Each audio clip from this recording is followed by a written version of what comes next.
All right, guys, 2007 TI question 1. So we have our calculators out. Let R be the region in the first and second quadrants bounded above by the graph here and below by y equals 2. First things, we've got to get these equations on the calculator. So I'm going to do 20 divided by denominator in parentheses 1 plus x squared. Close that. My second equation is y equals 2. There it is. Graphing that. Now the question says I'm bounded above by the fraction and below by y equals 2. I don't see a bounded region. I have to find the bounded region. So I have to get the top of my graph because that's where I can see that it's someplace in here, but I have to be able to see everything. I'm going to go into my y equals. Since I want the graph to go higher, I want the y max higher. I'm going to try 25, see what happens. Look at that. Now I can see clearly that that fraction is going up and down.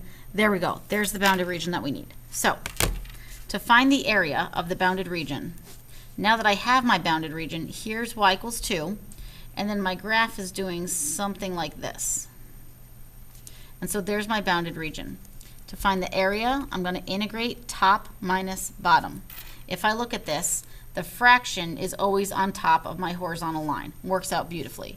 Area is the integral of the top equation is the 20 over 1 plus x squared minus the equation of the bottom of that is 2 dx. And of course we need limits. Limits come from the points of intersection. The point of intersection on the left-hand side is negative 3, 2, and the point of intersection on the right-hand side is 3, 2. Therefore my limits, negative 3 to 3. I'm going to throw all of this on my calculator, and I'm going to get an answer of 37.962, round to 3 decimal places unless otherwise told. Now, I obviously, to find the points of intersection, I'm doing this on my calculator, but I already have those answers, so that's where those numbers come from. Just on your calculator, points of intersection, those become your limits. All of this on the calculator, get your final answer. Part B, find the volume of the solid generated when that is rotated around the x-axis. All right, so here we go. I have my bounded region, which looks something like this. Here's my bounded region. I'm revolving it around the x-axis. So here's my x-axis. I'm revolving it, so I'm going to get something like this rounded, lovely picture. Love that. Now, we always draw, no, back that up. In this case, I can see that this is a hollow shape. There's something missing in the middle. And so I need 2 radii drawn. I'm going to draw from the axis of revolution to the outer bounded region, and then from the axis of revolution to the inner bounded region. So when I set this up, to find the volume, I'm going to integrate area of a circle, which is pi r squared. Since I have 2 radii, I need to do the volume, which is pi integral. I need to do the big radius squared minus the little radius squared. Well, the big radius is top